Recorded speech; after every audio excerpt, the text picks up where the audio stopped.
For 7 decades, 7 revolutionary ones, Formula One has been the epitome of racing. But have you ever questioned why these cutting edge machines still resemble their ancestors from the past, rather than embodying sleek visions of the future? Well, that's because of rules. Strict rules. 666 rules, which dictate how a Formula One car looks and operates. Now, while these cars are undoubtedly super fast, they aren't the epitome of speed. Why? Because they dance within the confines of these technical regulations. These rules, laid down by the FIA, or International Automobile Federation in English, have set these rules which limit these cars to go at their potential speed. While of course, all teams strive to win, a massive factor in how F1 teams design their cars lies in the need to guarantee their drivers' safety. When you have F1 cars turning around corners at 300 kilometers per hour, the drivers inside them are subject to 6.5 Gs of force.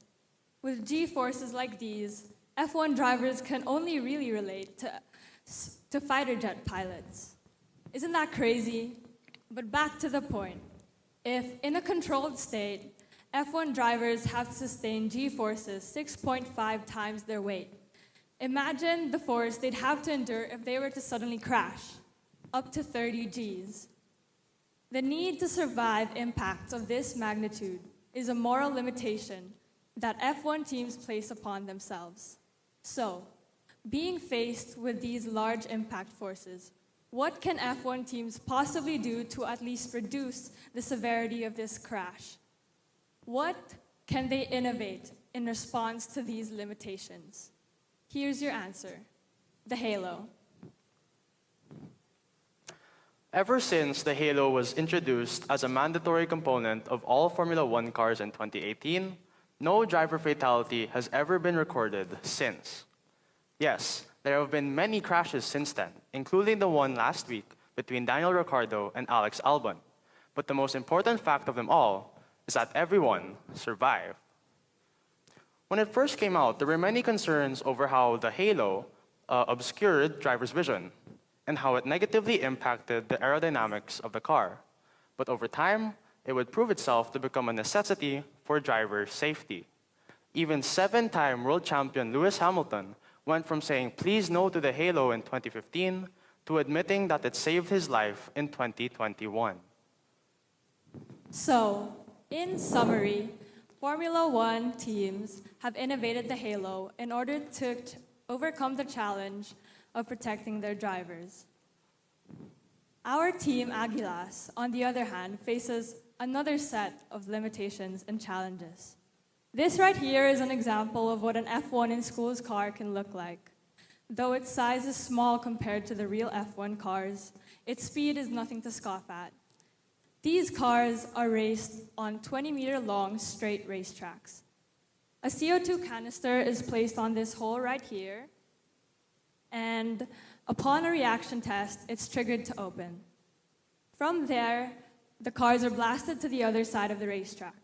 On average, these cars can reach up to 75 kilometers per hour. And if in the right conditions, these cars can go even faster. The only thing that sets our team back from achieving these speeds is limitations. Just like the real Formula One, our team also has to follow a set of regulations, from a minimum weight of 50 grams to maintaining maximum visibility of the halo. So, in order to succeed, our team has to overcome these limitations through innovation. Let me give you an example. This photo right here is a picture we took from one of our computer-simulated tests through fluid dynamics on one of our first car designs. As you can see, there's a whole lot of red. What does that mean? It means that if we were to race this car, it would experience a lot of drag. In other words, it's not aerodynamic. When we design our Formula One in schools cars, we have to take into account two important aspects: its weight and its aerodynamics. And when it comes to aerodynamics, every front wing is meant to play the crucial role of redirecting air out of the way. The problem is that this wing did none of that. It was useless. It was only there to fulfill the need of having a front wing. Of course, we had to change that. Following the rules of F1 in schools, the front wing can only be so long. It can only be so wide. It can only reach a certain height. And of course, we want it to be as light as possible. Now, at this point, we couldn't do much to change the length of the wing, but what we could do was change its shape. That's how we arrived at the wing like this. Upon testing it again through computerized fluid dynamics, we found that its drag coefficient fell from 0.40 to 0.35. And when we raced it on the racetrack, our average race times fell from 1.182 to 1.114 seconds. Now, the difference may seem small, but in a game like this, even the milliseconds count. And so, in spite of the limitations that our team currently faces and will continue to face, we seek to strive through innovation.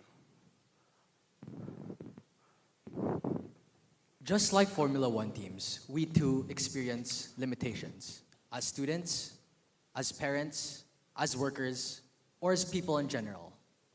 The challenges we face are the limitations. And so we conclude, limitations are not roadblocks, but instead, they are signposts pointing us towards innovation.